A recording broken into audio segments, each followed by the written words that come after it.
Во домот на обвинетиот Боре Видевски во случајот со убиствата на Вања Ѓурчевска и на Панче Жежовски била пронајдена ловна пушка, патрони и куршуми со калибар од 9 мм, а не бил пронајден пиштолот, чешка збројевка за кој имал дозвола за носење и користење.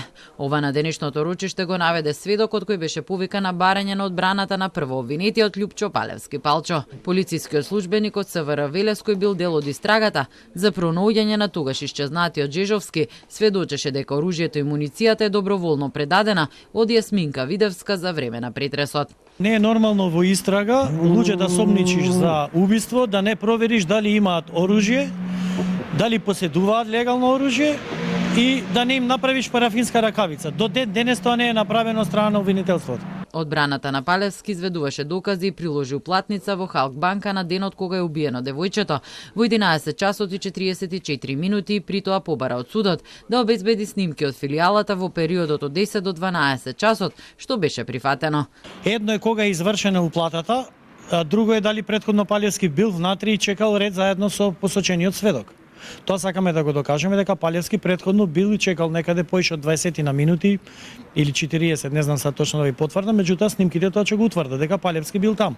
И како што кажав, не може на две места да биде во исто време. Судијата Ивица Стефановски информираше дека сведокот Мартин Панчевски, кој го бараше одбраната на Палевски, бидејќи со него обвинетиот разговарал во банката, не е пронајден на дадената адреса, односно не постои такво лице и поканата е вратена. Обвинителката Жаклина Крстевска Јосифовска рече дека критичното време на кое се однесува уплатницата воопшто не е во интерес на постапката. Од презентираните видеозаписи на ден 27 ноември 2023 година од Сейф Сити произлезе дека возилото Рено Кангу, управувано од обвинетиот Љупчо Палевски, во 10 часот се враќа во седиштето на политичката партија Десна, а времето на предметната упатница е 11 часот и 44 минути.